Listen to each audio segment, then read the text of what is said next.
So I met my Roblox friends in real life, which is something that not many people get to do. So in this video, I'm going to talk about how I met my Roblox friend in real life and what it was like. But I'm also going to tell you things that went terribly wrong. So this all started in June 2024 when school just ended for me and summer break started. During summer break, I rarely go out because my family doesn't go on a lot of vacations, but also because I'm just not really that social. But the only time I would go out during summer break is actually during soccer practice for my high school team. I had soccer practice pretty much every single day, but they were only like 2 to 3 hours long. So the rest of my day, I would just spend making videos, but also just playing Roblox. So one day I was just playing Roblox with my Discord members, and that was when I met my friends that I would later meet in real life. We met when I was doing like a game night event where I would basically just pick a game and play that with my Discord members. But I'm not gonna lie, my Discord server was and is dead. So there was only like 4 people in the game night and my friend just happened to be one of them. But as I was playing with my members, I got to know them more, and I found out that this friend I'm talking about, we had a lot of similarities. First, we were both Korean. Second, we had the same age. But thirdly, we also liked Roblox. So I honestly bonded pretty well with this friend, and we quickly went from strangers to playing Roblox almost every single day together. But there was a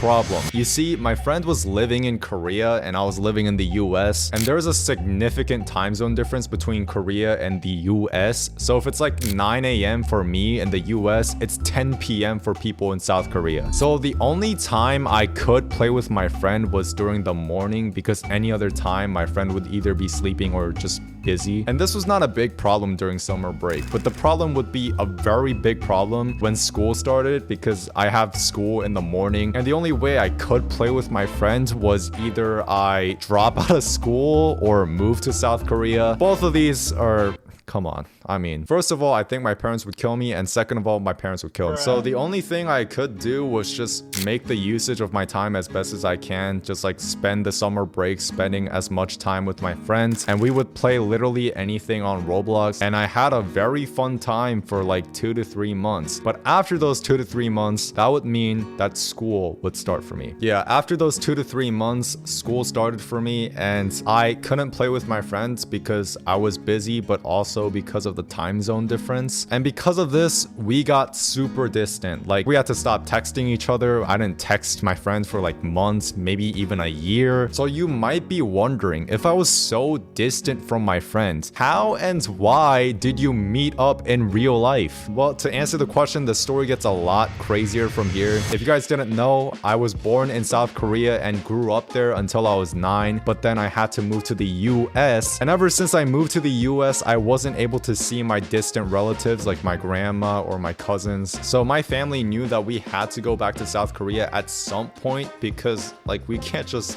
not visit our grandmas and stuff, right? And we found that the perfect time to go back to South Korea was actually after my high school graduation. So we all decided we're going to South Korea after I graduate from high school. So I graduated high school, got my diploma. The first thing we did after graduation is pack our bags and get to the flight, because we were heading straight to South Korea and spending 2 weeks in there. I think you guys see where I'm going with this, but during the vacation, I was really thinking like, what is the one thing that I would deeply regret if I didn't do in South Korea? So that was when I decided I'm gonna meet my Roblox friend in real life. But this is a lot easier said than done. One of the biggest barriers was safety. You guys have to realize that the internet is not necessarily a safe space. I mean, if at all. Like, we really don't know who our internet friends really are in real life. But I was fine with meeting this friend because I trusted myself, but I also trusted my friends. And it's not like we just met in 2 to 3 days. So guys, if you're planning on meeting a Roblox friend in real life, please make sure you can do it safely. If you're a minor, please go with your parents or a guardian. And also, don't meet up with people you just met. Please, let's just be safe, guys, please. But back to the story. Another barrier was that we just didn't text each other for such a long time. So I just sent my friend a little text saying, hey, I'm in South Korea right now, edit reminded me of you. And surprisingly, my friends responded, and from that point, we were able to conversate, catch up with each other, see how things are going. And then I brought up meeting up in real life. Honestly, I thought my friend would not do it, but surprisingly, my friend was down, bro. When I heard that my friend was ready to meet up in real life, I was just so nervous because I've never done anything like this in real life. And to top it all off, I'm a very socially awkward guy. So from that point, we planned out where we're going to meet, but my friends came in clutch and planned out the whole day because I didn't really speak Korean, but also because I didn't know what to do in Korea. Now that I'm thinking back on it, I have no idea how much work my friends had to do to make this work. I remember having to stay up until like 1 a.m. just to like text my friend and see if everything works out. We spent a lot of time just thinking about this and making sure everything works. And we were supposed to meet the very next day, and I was so nervous that I had trouble sleeping. In fact, I was so nervous that I had to pray so much to God. By the way, if you're a Christian and you're nervous about something, praying to God is literally like a cheat code. But anyways, I woke up for the next day and the day was here. I was gonna meet my friends and I was so nervous. You guys have no idea how nervous I was. I can't describe it in words. It just feels like I had like big monster in my stomach. What the hell are you talking about? But the biggest concern I had actually was that my friends wouldn't turn out to be the friend that I thought it would be. But despite the nervousness and everything, I went out there and I got to the spot we were supposed to wait at, and there were so many people there. I was looking around to see if I can look at my friends, see if I can spot my friends, and I saw like a 40-year-old man amidst the crowd, and I'm like, oh my gosh, no way, is that my friend? That was when I started sweating, but suddenly a girl just taps me on the shoulder and asks, "Excuse me,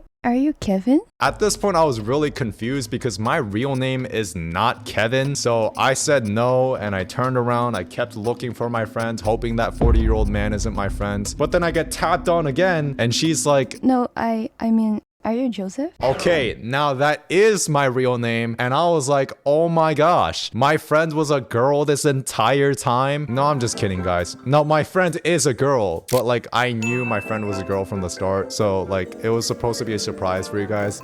All right, it sounds a bit lame now. So just think of it like friends meeting up, right? But now that you know how I met with my Roblox friends, let me tell you what it was like to meet an online friend in real life, but also everything that went wrong for me. Terribly wrong for me. Firstly, it was super awkward. It is so different from meeting that person in real life versus talking to that person on like Discord. So like this interaction was super awkward at first. Wait, I actually have a funny memory. I remember reaching out my hand like this to greet her, right? But I couldn't even like look her in the eyes because I was that nervous. I was like, yeah, hey, nice to meet you, man. Yeah. And I think she was feeling awkward too because our conversations went something like this. So how are you doing today? I'm doing good. Oh yeah, that's great. Yeah, that's great. But of course I logged in and I tried my best to make this a fun experience rather than a painful, regretful experience, right? So I tried my best to get some active conversations going. And fortunately, I think she was also feeling that same type of way, like trying to get over that awkwardness. So we quickly got over that awkwardness in like a couple of minutes. But another thing that went terribly wrong for me was that I started sweating a lot. Guys, it wasn't because I was nervous, or actually maybe it was, but I couldn't tell because the temperature outside was literally 96 degrees Fahrenheit and it was also humid, so I was sweating so much. I looked like I was taking a shower, dude. And she also noticed it too, so that didn't help. Wait, are you okay? You're sweating a lot. I don't know what you're talking about. But those are really the only things that went wrong. Everything else went so well. Like we were so comfortable with each other that we would have like deep conversations about our faith as Christians, also about our values and morals. And I was feeling so comfortable that we ended up spending like 11 hours together, not exaggerating. But 11 hours was definitely the limit because it was like 11 p.m. at that time and we knew we had to go back. We had to go back to our house. So we had to say goodbyes and it was kind of like sad because I knew I'm not going to visit Korea frequently. I don't even know if I'll go in 2 years because like financially speaking, I don't know if that's even possible. So we said our goodbyes and we turned around, and from that point on, I never saw her ever again. Maybe we can, only God knows what will happen in the future, right? But now that you know about my story, if there's anything you guys learn from this video, I want you to learn that staying in your comfort zone will literally kill you. Because if I really stayed in my comfort zone, I could have just stayed at my hotel and not gone out to spend time with her. But I am so glad that I stepped out of my comfort zone to make this happen because I had a great time. And I know I would regret it so deeply if I missed out on this opportunity. I'm not saying it's easy, but sometimes it's necessary. Don't miss out on opportunities. And if you like this video, subscribe for more videos like this.